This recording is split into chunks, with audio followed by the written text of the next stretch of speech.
Bienvenue, welcome to another Whiteboard Wednesday with Richard C. Pendry of the Risk Consultancy. What are we talking about today, Richard? We're talking about insider risk, Gareth. Wow. Well, I immediately that sparks off the imagination. I'm thinking of people creeping around in the background in shops and looking for hidey holes, but I bet you it's nothing like that. Yeah, well, okay. There's an element of that to it. There is an element of that. Yeah. But let me cut to the chase. Why is it important? Well, the thing is, when you think of, there's figures to substantiate that nearly a third of businesses that go bust, they just cease to exist, do so because of insider risk.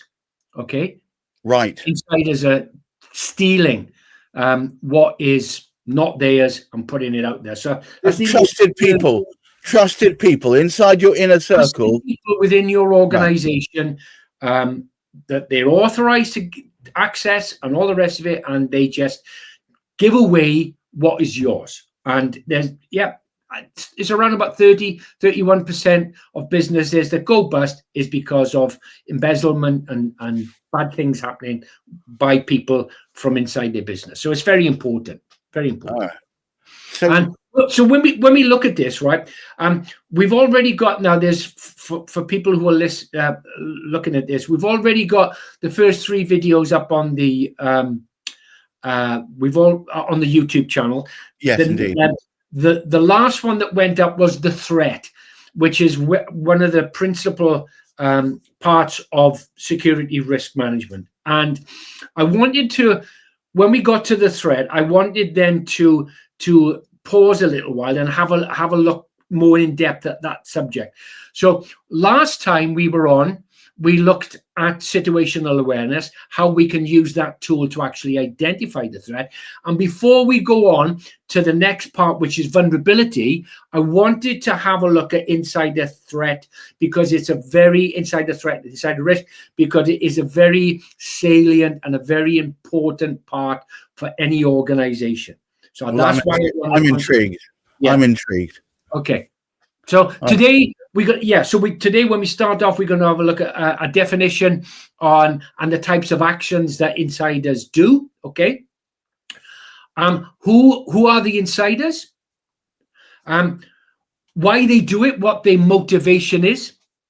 And then finally, we're going to look at how we can actually reduce insider risk from happening.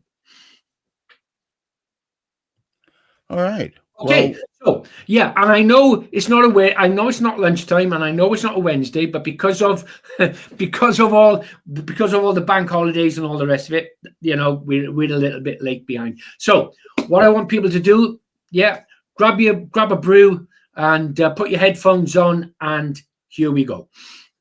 As always, let's start off with a definition.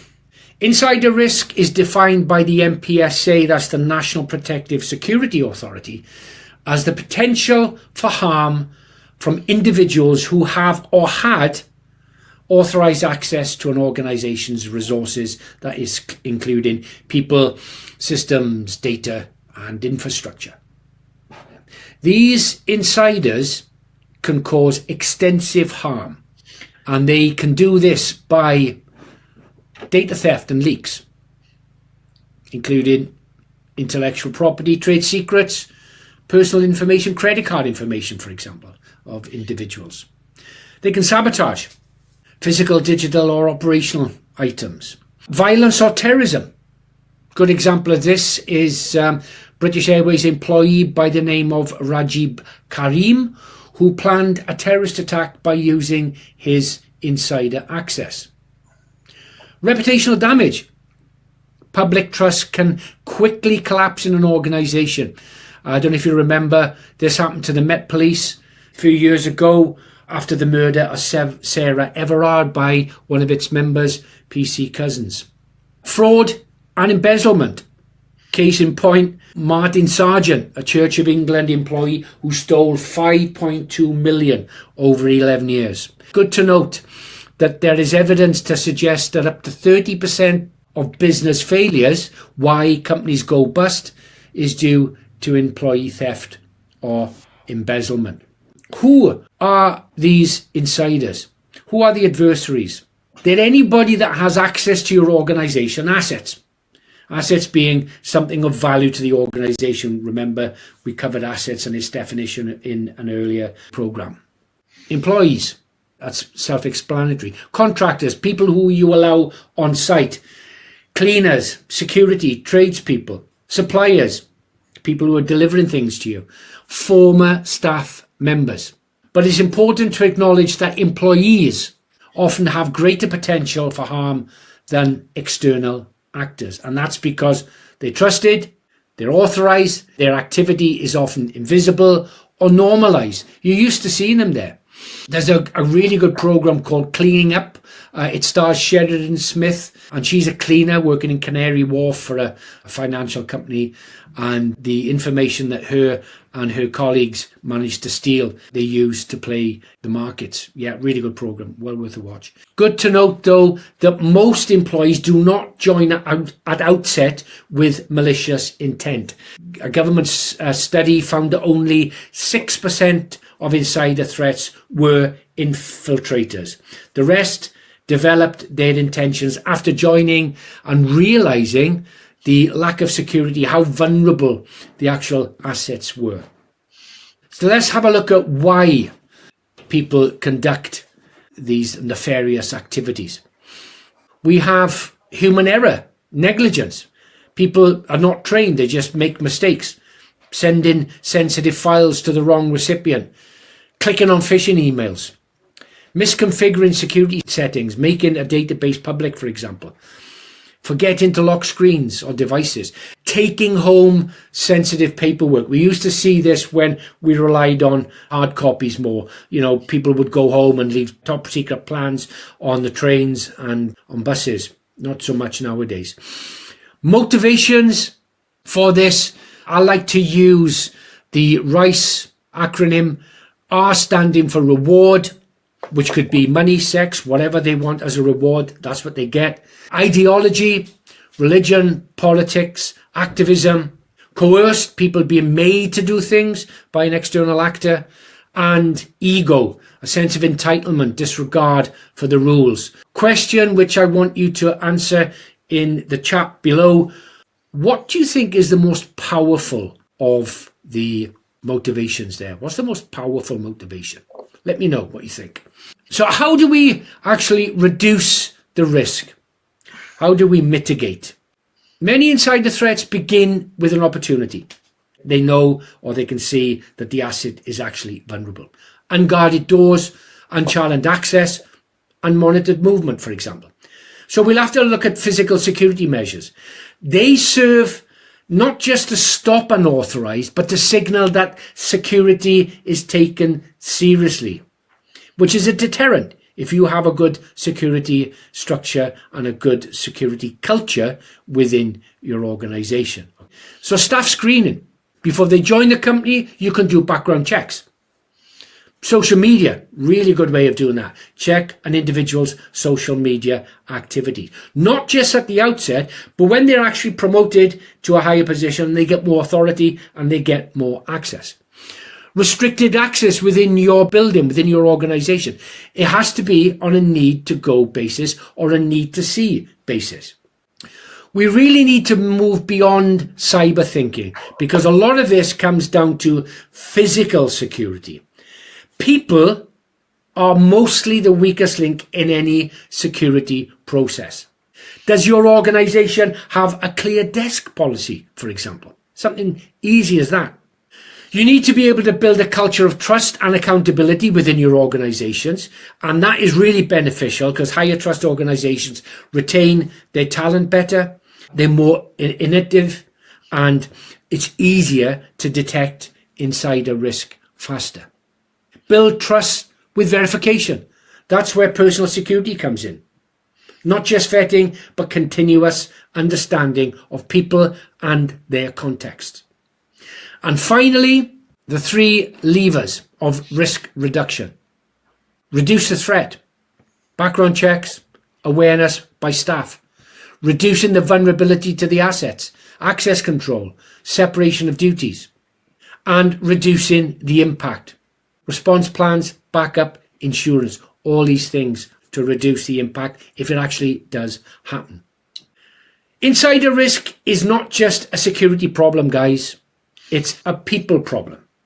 And it's not just about malicious acts. It's about the conditions that allow harm to grow in silence. If you remember one thing from today's episode, it's this. The greatest threat to your organization may already have authorization and a password.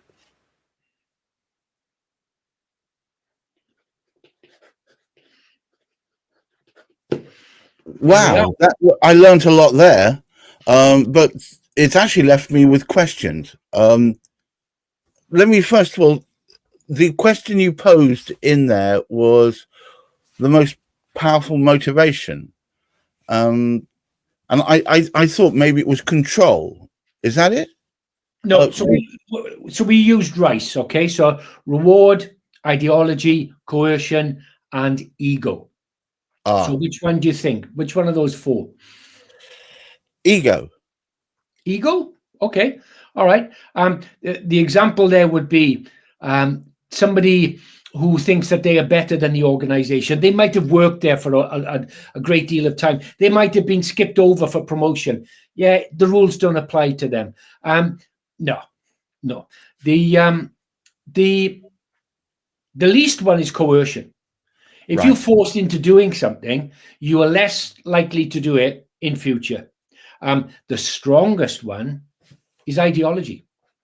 Really? Yeah, ideology. So belief systems of one sort. Ideology. Ideology is religion, politics, activism. Those are really strong motivational tools for getting for people doing things.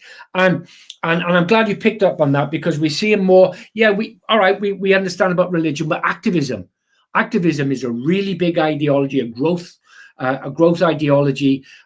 People want to save the planet, and they can be in your organization. And if they think that the organization that they're working for isn't doing enough, then that can be, very, very troublesome. Trust me, I've seen it. I've seen the result of it. Just for instance, the people at Just Stop Oil, and on the other side of the coin, we've got representatives of the MAGA contingent who very famously imposed their will on the Capitol Hill in America. Ideology, very, very. It is the strongest motivation. Really? Wow. Did not realize that. So you've mentioned two things a couple of times, actually, more than a couple of times, and I thought they were synonyms of each other, but it turns out they're not. Insider threat and insider risk. Okay. What would be the difference? Yeah. All right, we got it right. So we need to define that again. Okay. So when we talk about insider threat is more subjective. We're looking at the adversaries, the people who are actually out there who want to cause you harm. Right. Whereas insider risk is more objective in as much as from previous things we've said that we identify a threat and we calculate the risk. So we identify the adversaries for the insider threat. But when we look at insider risk, we look at the threat and what happens with the impact and the likelihood of that threat realized and the impact. So we're looking at different factors. So the risk is more objective and it takes into consideration threat, likelihood, and impact. And people get confused with that. But I'm glad the threat is the bad stuff that could happen, and the risk is what it would cost you, kind of thing. Yeah, the threat is a danger. The threat is the danger. Okay, but the risk is the danger realized, how likely it is to be realized, and the impact if it does actually happen. So the risk, insider risk, is the whole concept. Wow. I don't know about you guys. I've learned already a lot. As I said jokingly to Richard on the way into this podcast today, by the end of this series, I'm going to be an expert. There's some everybody will well be on their way to being an expert. We're on episode 5 now. I think I've got 10 or 11 maybe for the whole risk management process. Remember, if you're part of the Security Institute, the email will be in the comments. email me and I'll give you your CPD certificate. Next Wednesday, and it will be a Wednesday this week, next week, we'll be looking at vulnerability, which is the next part of the security risk management process.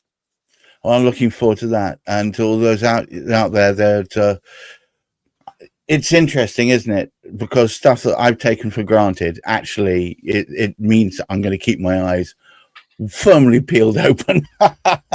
Thank you so much, Richard. Until next Wednesday, I wish all stay low, move fast, and keep well informed. Bye-bye now. Bye.